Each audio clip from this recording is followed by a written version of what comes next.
ମୁଁ ଯଦି ଖୋଲି ଥାନ୍ତି ତ ଏମାନଙ୍କ ଠାରୁ ବହୁତ ବେଟରରେ ଥାନ୍ତି କାହିଁକିନା ମୁଁ ପୁରା ଦେଶୀ ଦେଶୀ ଟୋକି ଦେଶୀ ଗାର୍ଲ। ମୁଁ ଗୋଟେ କଷ୍ଟ୍ୟୁମର ଦାମ 30-30,000 ଦେଇ ପିନ୍ଧୁଛି। ଏମାନେ ସେତିକି ପେମେଣ୍ଟ ନଉଛନ୍ତି। ଏମାନେ ଯାତ୍ରା ମଞ୍ଚରେ ଏମାନେ ସେତିକି ପେମେଣ୍ଟ ନଉଛନ୍ତି କିନ୍ତୁ ମୁଁ 30,000 ଦେଇକି ଗୋଟେ ଡ୍ୟାନ୍ସ କଷ୍ଟ୍ୟୁମ ପିନ୍ଧୁଛି। ଗୋଟେ ଜୋତାର ଦାମ ମୋର 5-6 ହଜାର ଟଙ୍କା। ତ ମୁଁ ଏମାନଙ୍କୁ କଣ ପାଇଁ ମାନେ ଜେଲସ୍ ଫିଲ୍ କରିବି? ବେକାରିଆ କଥା ଶୁଣୁଛନ୍ତି। ବାହାରେ ବା ରସିଆନ ମାନେ ସେମାନେ 6,000 ଟଙ୍କା ଲେଖା ନଉଛନ୍ତି, 6,000-5,000। ତ ଏମାନେ କେବଳ ଟିକେ ଦେଖେଇବେ, ଏମାନଙ୍କୁ ଲକ୍ଷେ ଟଙ୍କା ଦେବେ। ରସିଆନ ମାନେ ନା, ରସିଆନ ମାନେ ତ ପାଖରେ ରହୁଛନ୍ତି, ରାତିରେ ରହୁଛନ୍ତି, ରାତି କଟଉଛନ୍ତି, ତାଙ୍କୁ ବି ଛୁଉଁଛନ୍ତି। ଏମାନଙ୍କୁ କେବଳ ଗୋଟେ 2 ସେକେଣ୍ଡ ଦେଖେଇବେ, ଏମାନଙ୍କୁ 1-2 ଲକ୍ଷ ଦେବେ। ଏମାନଙ୍କ ପାଖରେ କଣ ଅଛି? ଏମାନେ ଓଡିଶା, ହଁ ମିଛ କଥା, ଏମାନେ ଓଡିଶା ଭିତରେ ରହୁଛନ୍ତି। ଏମାନେ ସିନା ବାହାରକୁ ଗଲେ ସେମାନେ ଜାଣନ୍ତି। ଲାଗୁଛି ମୁଁ ଯଦି ଖୋଲି ଥାନ୍ତି ତ ଏମାନଙ୍କ ଠାରୁ ବହୁତ ବେଟରରେ ଥାନ୍ତି କାହିଁକିନା ମୁଁ ପୁରା ଦେଶୀ ଦେଶୀ ଟୋକି ଦେଶୀ ଗାର୍ଲ। ହଁ, ସମସ୍ତେ ତ ସେଇଆ କହୁଛନ୍ତି। ସିଏ କହୁଛି ମୁଁ ସନି ଲିଓନି, ଇଏ କହୁଛି କଣ କଣ ରବିନା ଟଣ୍ଡନ। ସମସ୍ତେ ଖାଲି ନାଁ ଚେଞ୍ଜ କରି କିନ୍ତୁ ତାଙ୍କ ଟାଇପରେ ହେଇପାରିବେନି। ଖାଲି ସେଇ ନାଁ ଚେଞ୍ଜ କରିକି ଦେଖନ୍ତୁ। ଯିଏ ଭଲ ଦର୍ଶକ ସେମାନେ ଯାତ୍ରାର ଷ୍ଟୋରି ଦେଖିବେ, ଯାତ୍ରା ପ୍ରେମୀ ଯିଏ ସେମାନେ ଯାତ୍ରା ଦେଖିବେ। ଯୋଉମାନେ ନଙ୍ଗଳା ଦୃଶ୍ୟ ଦେଖିବାକୁ ଚାହାନ୍ତି ସେମାନେ ମେଲୋଡି ଦେଖିକି ହିଁ ପଳେଇବେ।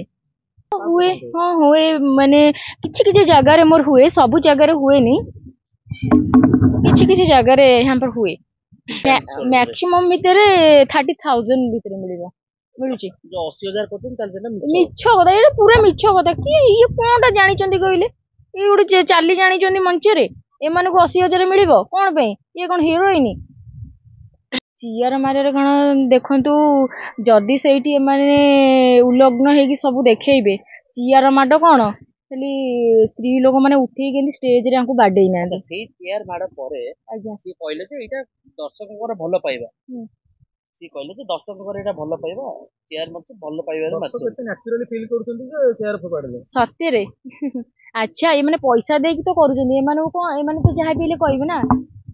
ଯୋଉମାନେ ପଇସା ଦେଇକି ଏଇ ସବୁ କାମ କରୁଛନ୍ତି ସୋସିଆଲ ମିଡିଆରେ ସବୁବେଳେ ଭାଇରାଲ ରହିବା ପାଇଁ, ତ ଏମାନେ କଣ କହିବେ? ତାଙ୍କ ନିଜ ଲୋକ, ଆଉ ସେମାନେ ତାଙ୍କୁ ଗାଳି ଗୁଲଜ କରିବେ କି ସେଇଠି?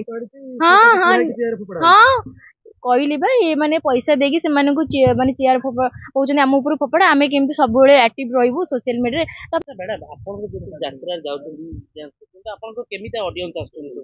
ମତେ ଦେଖନ୍ତୁ, ମୁଁ ତ ଯେତେବେଳେ ଯାଏ ମତେ ବେଶୀ ଭଲ ଲାଗେ କାହିଁକି ନା ଯାତ୍ରାର କଳାକାର ମାନେ ମତେ ମୋ ସହିତ ବେଶୀ ମିଶନ୍ତି। ଆଉ ସେମାନେ ବି ବହୁତ ଭଲ କଥା କୁହନ୍ତି କି ଦେଖ ଝିଅ, ଆଉ ତୁ ଭଲ କାମ ଜାଣିଛୁ ତ ଭଲ କାମ କରିକି ଆଗକୁ ଯା। ଆଉ ମୁଁ ବି ଯେତେବେଳେ ଯାଏ ଆଉ ଲୋକମାନେ ବହୁତ ଖୁସି ରୁହନ୍ତି, ବହୁତ ବି ହାଉସଫୁଲ ବି ରୁହନ୍ତି। ସବୁ ଟାଇପର ମୁଁ ବେଶୀ ତ ଲେଡିଜ ମାନେ ରୁହନ୍ତି। ସମାଜ ସେବା ଆପଣ ଯୋଉ କହିଲେ, ଦେଖନ୍ତୁ ଇଏ ଯୋଉ ସମାଜ ସେବା ଆସିକି ଯୋଉ ଦେଖା ଶିକ୍ଷା ଯୋଉ କରୁଛନ୍ତି, ଆମ ଯୋଉ ରାନୀ ଦିଦି ତ ସିଏ ତ କରୁଥିଲେ, ବାକି ଏମାନେ ଯୋଉ ଦେଖା ଶିକ୍ଷା ହେଇକି ରାଣୀ ପଣ୍ଡା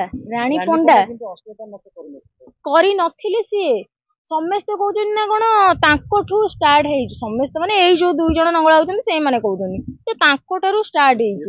ଯଦି କିଏ ନା ସିଏ ଦେଖେଇ ନାହାନ୍ତି, ସେଇଟା ଭୁଲରେ ହେଇଯାଇଛି। ଯଦି ତାଙ୍କଠାରୁ ଯଦି ଏଇଟା ଷ୍ଟାର୍ଟ ହେଇଛି, ତାଙ୍କର ଭଲ ଖରାପ ଗୁଣ ଆପଣ ଦେଖିଲେ, ଆଉ କିଛି ଭଲ ଗୁଣ ଦେଖି ପାରିଲେନି। ସିଏ କଣ କରୁଛନ୍ତି, ସିଏ କେମିତି ଡ୍ୟାନ୍ସ କରୁଛନ୍ତି, କେମିତି ଆକ୍ଟିଂ କରୁଛନ୍ତି, କେମିତି କଥା କହୁଛନ୍ତି, ସେଇଟା କଣ ଜାଣିପାରିଲେନି? ସିଏ ନଙ୍ଗଳା ହେଇଥିଲେ ତ ସେ ତାଙ୍କର ଅକସ୍ମାତ ସେଟା ହେଇଯାଇଥିଲା। ତମାନେ ଜାଣି ଶୁଣିକି ନଙ୍ଗଳା ହଉଛ ତମାନେ।